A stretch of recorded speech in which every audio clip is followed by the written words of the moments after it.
गुरु प्यारी साध संगत जी राधा स्वामी जी।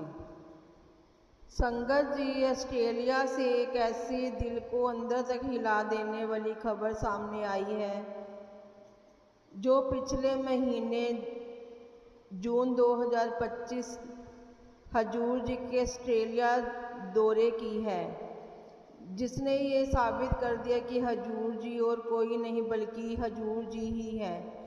जिन्हें अभी तक लगता था कि हजूर जी हजूर महाराज जी नहीं हैं, तो अब ये सच्ची घटना जो भी हाल ही में ऑस्ट्रेलिया में हुई है सुन लीजिए और खुद ही डिसाइड कर लीजिए क्या ये सच है और क्या नहीं।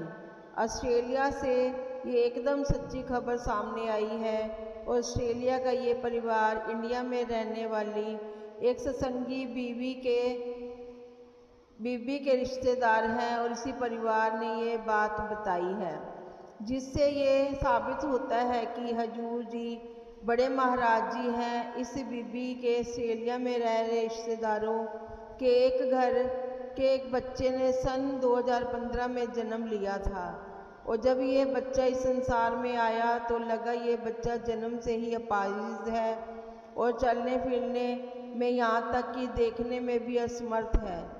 बच्चे को देखकर उसके माँ बाप चिंता में पड़ गए। ये परिवार शुरू से ही राधा स्वामी मत से जुड़ा हुआ है और इस बच्चे की दादी ने हजूर महाराज जी से नामदान लिया हुआ है।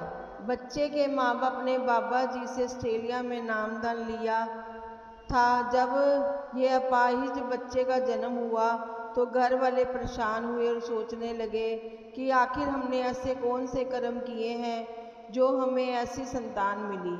बच्चे की दादी का शुरू से ही लगाव हजूर महाराज जी के साथ रहा है और उन्हें अंतर में आज भी हजूर जी दर्शन देते हैं। बच्चे के जन्म के कुछ दिन के बाद बच्चे की दादी और हजूर महाराज जी ने अंतर में दर्शन दिए और कहा कि ये बोला कि बच्चा आपके घर आया है, आप सब इसकी खूब सेवा करो, इससे आपके कुछ ऐसे पुराने कर्म कट जाएंगे जो बहुत भारी हैं।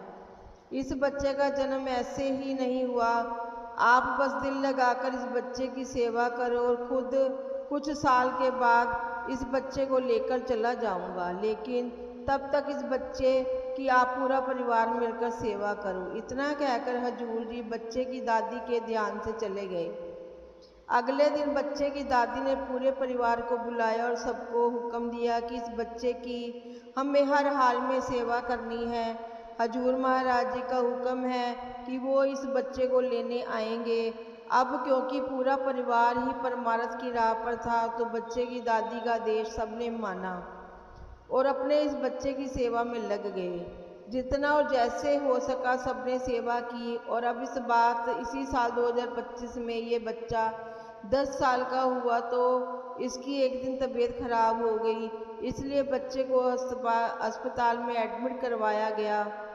अब आप जो सुनोगे आपके पैरों तले की ज़मीन हिल जाएगी।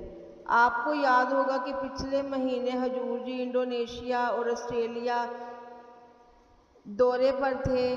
तब हजूर जी पिछले महीने ऑस्ट्रेलिया में थे तो उस दौरान हजूर जी स्पेशल इस अस्पताल में गए थे जहां ये बच्चा एडमिट था और हजूर जी ने वहां सबको दर्शन भी दिए थे और इस बच्चे से मिले थे। हालांकि बच्चा बहुत बीमार था और मिलने की हालत में नहीं था, लेकिन हैरानी वाली बात यह हुई कि उसी दिन उस बच्चे ने चोला छोड़ दिया जिस दिन हजूर जी खुद वहां अस्पताल में गए थे। जी ये पिछले महीने की बात है। अब आप ही बताओ हजूर महाराज जी का वादा खुद हजूर जी ने पूरा किया कि नहीं? क्या आप इस बात आप क्या कहोगे? हजूर जी हजूर महाराज जी नहीं तो हो सकते। संगत जी इस बच्चे के परिवार ने खुद ही सत्संगी बीवी को बताई जो आपकी उनकी रिश्तेदारी में पड़ती थी और इंडिया के हरियाणा में रहती है। यहाँ अब कुछ लोग कमेंट में लिखना शुरू कर देंगे कि हजूर जी ने 1990 में चोला छोड़ा था, 1990 में चोला छोड़ा था, लेकिन नहीं, हजूर जी का जन्म तो 1989 में हुआ था।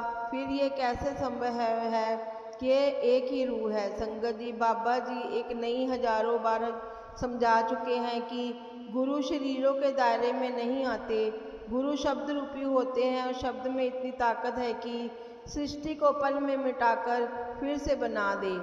हजूर महाराज जी को हो या बाबा जी, अब आप हजूर भी सभी शब्द का ही रूप है और शब्द अपनी ताकत में कुछ भी कर सकता है। ये बात अलग है कि गुरु कभी इन चीज़ों का दिखावा नहीं करते, लेकिन सब कुछ चमत्कार इंसान की आंखों के सामने हो जाते हैं, तो इंसान एक दूसरे को बताए बिना रह नहीं पाते। और ऐसा ही चमत्कार ऑस्ट्रेलिया में सिर्फ 22-23 दिन पहले यानी कि पिछले महीने हुआ था, जो साबित कर रहा है कि हजूर जी सच में हजूर महाराज जी का रूप बनकर वापस लौटे हैं। बाबा जी ने भी सितंबर 2024 में कहा था कि हजूर जी वापस लौट आए। अगर संत महात्मा इतनी बड़ी बात कह रहे हैं तो फिर हम कौन होते हैं सवाल उठाने वाले। हमें तो बस विश्वास करना चाहिए हजूर जी सच में हजूर महाराज जी ही हैं। अब तो उन्हें विश्वास नहीं होगा तो फिर शायद दुनिया की कोई ताकत विश्वास नहीं दिलवा सकती। संगत जी, आइए इस वीडियो में आगे बढ़ते हैं और सुनते हैं ब्यास लंगर घर में एक ऐसी घटना के बारे में जब एक सत्संगी बीबी को सेवादारों ने जबरदस्ती दूसरे के मुंह से निकला झूठा लंगर खिला दिया और बीबी ने वहाँ हंगामा कर दिया। यहाँ तक कि फिर उस दिन उस बीबी बाबा जी से मिलकर आई थी और बाबा जी ने जो कहा वह सुनकर आप भी हैरान हो जाओगे। पूरी बात विस्तार से सुनिए। एक दिन की बात है, ब्यास के लंगर घर में एक बीबी संगत के साथ बैठी लंगर ग्रहण कर रही थी। खाना खाते हुए उनकी नज़र सामने बैठे एक छोटे से बच्चे पर पड़ी। बच्चा करीब 9 या 10 साल का होगा। पूरी अकेला था और शारीरिक रूप से अपाहिज लग रहा था। वो खुद से ठीक खाना भी नहीं खा पा रहा था। जितनी कोशिश करता उतना ही खाना उसके मुंह से गिरकर कभी उसकी थाली में कभी उसके कपड़ों पर जा रहा था। यह दृश्य देखकर उस बीबी का दिल भर आया। वो चुपचाप उठी और उस बच्चे के पास जाकर बैठ गई। फिर प्यार से अपने हाथों से उसे लंगर खिलाने लगी, लेकिन बच्चा बेचारा बार बार खाना मुंह से गिरा देता। उसके हाथों में ताकत ही नहीं थी, मुंह की पकड़ भी ढीली थी। फिर भी बीबी धैर्य और करुणा से उसे एक एक करके एक निवाला खिलाती रही। जब वो बच्चा खा चुका तो अपनी और इस बच्चे की थाली भी उठाई और उसे धोने चली गई। रास्ते में एक सेवादार बीबी ने उसे रोक दिया और कहा कि थाली में खाना बचा है, पहले इसे ख़त्म करो फिर धोना। अब बीबी ने नम्रता से जवाब दिया, बहन मेरी थाली तो खाली है, मैंने तो थाली खा ली है, ये तो उस बच्चे की है। वो खुद उसे खा नहीं पा रहा था तो मैंने उसे अपने हाथों से खिला दिया। पर वो सेवादार बीबी कुछ सुनने को तैयार ही नहीं थी। उसने जोर देकर कहा कि थाली में खाना बचा है, इसे ख़त्म करना ही होगा, यही हुक्म है, नहीं तो यहाँ से जाने नहीं दिया जाएगा। बीबी ने सेवादारों को बहुत समझाने की कोशिश की, लेकिन वो एक ही बात पर अड़ी रही कि मुझे ऊपर से हुक्म है और मैं तुम्हें यहाँ से बचा हुआ खाना खाए बिना नहीं जाने दूंगी। काफ़ी बहस के बाद जब कोई बात नहीं बनी तो उस सेवादार ने उस बीबी को मजबूर कर दिया कि वो थाली में बचा हुआ जूठन उस अपाहिज बच्चे के मुंह से गिरा था उसे ही खा ले। अब बीबी के पास कोई और चारा नहीं बचा था। वो वहीं बैठ गई और रोते रोते वो जूठन खाना शुरू कर दिया।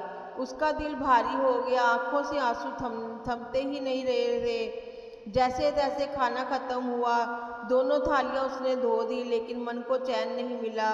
कुछ था जो भीतर चुभ रहा था। वो सीधी बाबा जी की कोठी की तरफ चल पड़ी। जब वहाँ पहुँची तो सेवादारों ने अंदर जाने से रोक दिया, लेकिन बीबी अड़ी रही और कहने लगी, जब तक मैं बाबा जी से मिलकर नहीं लेती मैं यहाँ से नहीं हटूंगी, चाहे मेरी जान ही क्यों ना चली जाए। अब कोई सेवादार उसे समझाते रहे, लेकिन वो टस से मस नहीं हुई। अंत में बाबा जी तक बात पहुँचाई गई। बाबा जी ने सुनते ही कहा उसे अंदर आने दो। जब बीबी अंदर गई तो वो फूट फूट कर बाबा जी के सामने रोने लगी। बाबा जी को सारी बात बता दी, कैसे सेवादारों ने उसे एक अनजान अपाहिज बच्चे का जूठा खाना जबरदस्त खिलाया। बाबा जी शांत भाव से उसकी बात सुन रहे थे। फिर मुस्कुराकर कहा, मैं जानता हूँ बेटा, मैंने ही उस सेवादार बीबी को कहा था कि वह ऐसा करे। अब यह सुनते ही बीबी जैसे हक्के बक्की रह गई। कुछ पल तक तो कुछ नहीं कह पाई, लेकिन काम की आवाज में बोली, बाबा जी आप ये क्या कह रहे हैं? आखिर आप मुझे किसी के मुंह से निकला जूठा खाना क्यों खिलाना चाहते थे? अब बाबा जी ने उसे बड़े प्रेम से देखा और कहा, बेटा तुम्हारे पिछले कर्म ऐसे थे कि अगले जन्म में तुम्हें सूअर की योनि मिलने वाली थी और तुम्हें वहाँ जूठन और गंदगी ही खानी थी। तुम्हारे बीते जन्मों के कुछ भारी कर्म तुम्हें वहाँ ले जा रहे थे, लेकिन इस जन्म में तुम्हारी सेवा, तुम्हारी सिमरन और आज जो तुमने उस बच्चे के लिए किया वो मालिक को इतना प्रिय लगा कि उसकी जूठन को तुम्हारे मुंह से खिलाकर सूअर वाली जूनी के सारे बोझ मिटा दिए। अब तुम ही बताओ, ये जो हुआ वो अच्छा हुआ या बुरा? आगे चलकर सूअर की जूनी काटना मंजूर था या अभी जो तुमने भोगा वो सही था? यह सुनकर बीबी के होश उड़ गए। उसकी आंखें खुली रह गई। फिर वो फौरन बाबा जी के चरणों में गिर गई और बार बार उन्हें